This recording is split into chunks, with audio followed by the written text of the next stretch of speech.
My thanks to all of the witnesses. It's a instructive hearing. First, to Ms. Chase, again, thank you for traveling the distance that you have to be here with us. You're an American entrepreneur, American businesswoman, an innovator. I don't know if my colleagues know this, but Ms. Chase was named by Time magazine as one of the 100 most influential people, and so you bring a lot to the table, and I'm especially proud that a woman has achieved what you have. There's a difference at the table. Now, you heard what Dr. Kovacs said, and while I'm not going to, I guess I'll be paraphrasing, she claims that the rules that the FCC adopted would hit revenue sources, damage capital for investment. Do you want to comment on that? And then I asked Dr. Greenstein to comment on that just very quickly because I have several questions. But would you go to the heart of this whole issue of capital formation, businesses thriving or not thriving, whether the rules are helpful or hurtful, and this attempt to, I think there's a virus here in Congress, and it really is not about net neutrality. I think it's about any kind of regulation and whether government agencies have authority to carry out rules through their regulations. I think that's really what's at the heart of this thing. But at any rate, go ahead. When we think about the core and whether we're protecting the core of the edges and the symbiosis, the core is a duopoly, and so their investment choices, they have no competitive reason to make good investment choices. I think we can invest in something, or we can cut our costs, we can do more innovations from an operational perspective.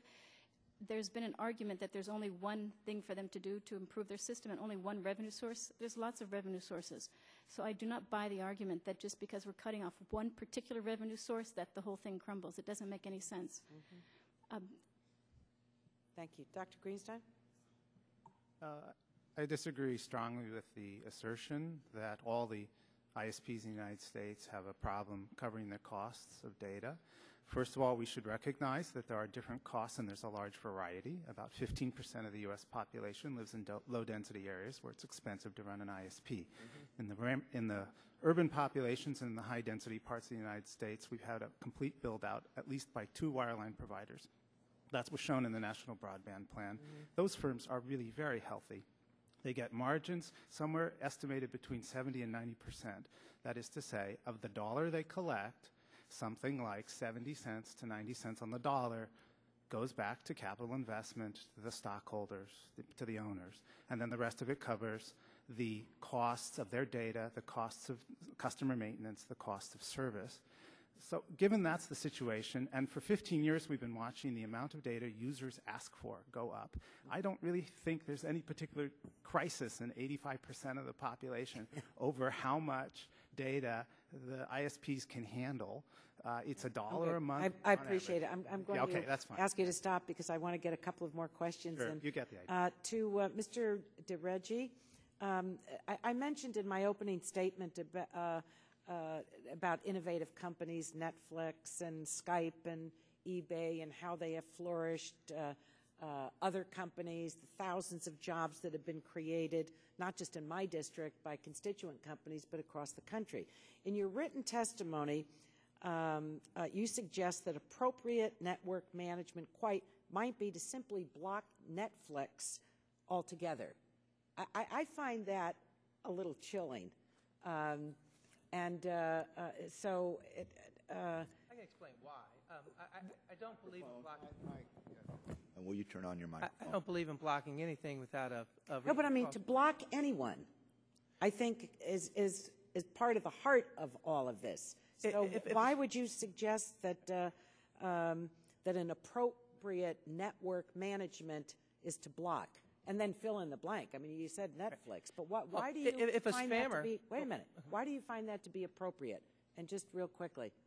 Okay, it's appropriate because you block the source of a problem. if the person that's violating your acceptable use policy is Netflix, you block Netflix. It takes less system resources to block them than manage every packet most that goes through your frankly, network. I think this is an ineloquent statement about a school of thought. I just don't agree with it, and I think it would be offensive to consumers across the country. But that's my view, and you have yours. So thank you. Thank you.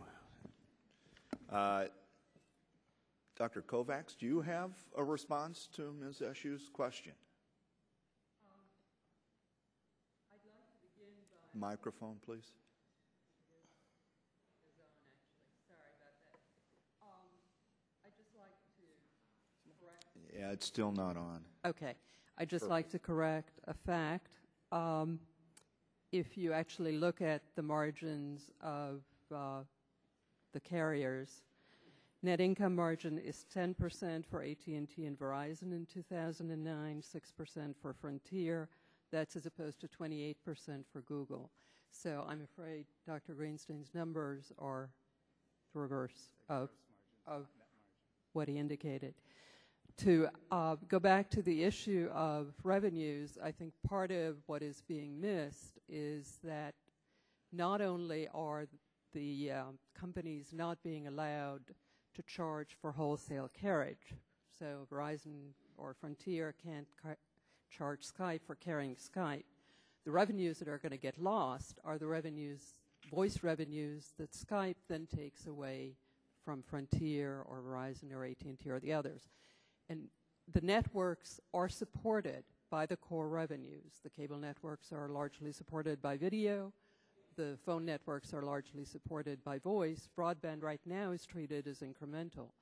If the core revenues go away, broadband will have to carry it all. Yeah, I appreciate, I just want to give you that opportunity.